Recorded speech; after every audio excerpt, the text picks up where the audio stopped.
नमस्कार, आपका nation TV Bharat में स्वागत है। मैं हूं आपके साथ प्रतिमा साहा। आइए बढ़ते हैं आज की खबरों की ओर।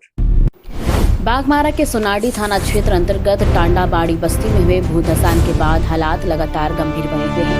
प्रभावित परिवारों के बीच पहुंचकर निरसा विधायक अरूप चटर्जी और धनबाद के पूर्व मेयर चंद्रशेखर अग्रवाल ने हालात का जायजा लिया।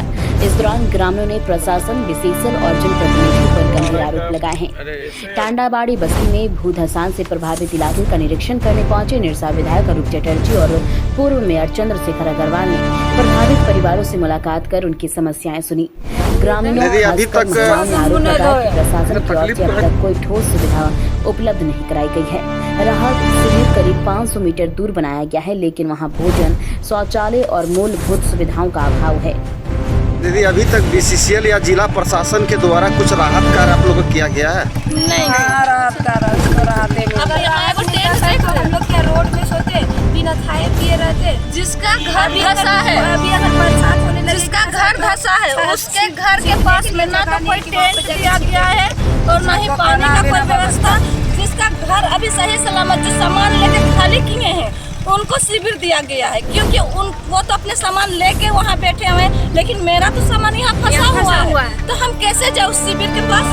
शिविर यहाँ लगना चाहिए, यहाँ टेंट बनना चाहिए, यहाँ पानी का व्यवस्था होना चाहिए। हम लोग सर रात में अगर 12 बजे खाना आता है तो दोपहर में नहीं आता है खाना। पूरा दिन हम लोग भूखे रहते तब 12 बजे रात को खाना आता है। आता है तो दाल नहीं, दाल आया तो सब्जी खाते हैं, इसलिए नहीं कि खाएंगे तो हम लोग बाथरूम कहाँ जाएंगे लेडीज लोग, क्योंकि यहाँ कोई तरह का व्यवस्था नहीं है, न पानी है न और भी कुछ है। एगो तालाब है वो भी धस रहा, तो कैसे जाएंगे? जान में जोखिम डाल के एक बार तो जान बचा के निकले, फिर जाएंगे मरने के लिए इस तालाब के पास। अच्छा, बाघमारा के विधायक, स्थानीय विधायक यहाँ पर आए हैं आप लोग? आए हैं जिस दिन घटना हुए थे उस दिन आए थे, उसके बाद वो नहीं आए।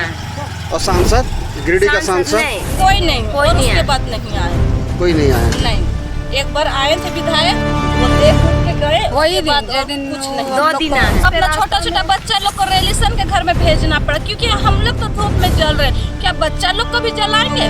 क्योंकि यहाँ कोई सुनवाई नहीं हो रहा। हम लोग से मर रहे, पानी से प्यास से मर रहे, लेकिन यहाँ का कोई चीज का व्यवस्था नहीं। पैसा रहे तब तो खरीद के लाएगा, तब तो खाएगा, तब तो इतना गर्मी है। आप लोग अभी गर्मी में 2 बार जरूर नहाते होंगे सुबह शाम, लेकिन जब से हम लोग का भूत दर्शन हुआ है हम लोग नहा नहीं पा रहे, क्योंकि हम लोग का वस्त्र वहीं फंसा हुआ है।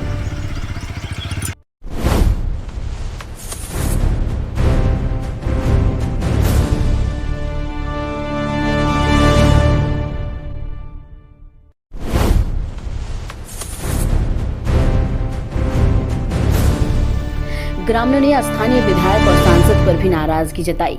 उनका कहना है कि चुनाव के समय नेता आते हैं, लेकिन संकट की घड़ी में कोई साथ नहीं देता। ग्रामीणों का आरोप है कि अब तक ना कोई अस्थायी समाधान हुआ है और न ही प्रभावित परिवारों के पुनर्वास के लिए कोई ठोस पहल की गई है। सिर्फ देख के जो पीड़ित है उनसे ना बात करने का कोशिश की, वो अपने के लिए देख रख लिया, चल वो जिंदा है या मर गया, कुछ भी जैसे हम लोग का कहना है सर, कोई भी विधायक आए, जीएम है, पहले हम लोग को परिस्थिति को समझे। खिलवाड़ हो रहा है। लास्ट में हम लोग को बच्चा लोग को। वहीं निरसा विधायक अरूप चटर्जी ने बस्ती की स्थिति के भयानक बताते हुए जिला प्रशासन पर लापरवाही का आरोप लगाया। उन्होंने कहा कि अब तक कोई बड़ा अधिकारिक प्रभावित क्षेत्र का दौरा करने नहीं पहुंचा। दौरा के क्या पाए? देखिए, पूरी बस्ती में जो है काफ़ी लोग, करीब 700 घर करीब इस बस्ती में, जिसमें से आधा से ज़्यादा आबादी जो है प्रभावित है और पूरी बस्ती कई रैयत के घर जो लोगों को इतना दिन हो गए कि कोई भी राहत काज न बीसीसीएल के द्वारा न जिला प्रशासन के द्वारा किया गया। जिले के उच्च अधिकारी भी नहीं आए, तो डीसी के पास राहत के लिए जो है काफ़ी फंड। क्या सर, लोगों को जीने का भी अधिकार नहीं है अब देश में? नहीं, देखिए, जो स्थिति है सचमुच बहुत ही भयावह, बहुत ही मतलब दया लोगों पर आनी चाहिए। जिला प्रशासन को आकर इमीडिएटली रेस्क्यू की सारी व्यवस्था करना चाहिए, इन लोगों को मुआवजा देना चाहिए। सरकार के डीसी के पास, उपायुक्त के पास जो होता है फंड अवेलेबल हमेशा ही रहता है, जो कोई भी क्राइसिस में। वहीं पूर्व मेयर चंद्रशेखर अग्रवाल ने भूधसान के लिए विशेषज्ञ की लापरवाही और पुराने भ्रष्टाचार को जिम्मेदार ठहराया। उन्होंने कहा कि अंडरग्राउंड माइंस के दौरान यदि सही तरीके से बालू भराई गई होती तो आज ऐसी नौबत नहीं आती।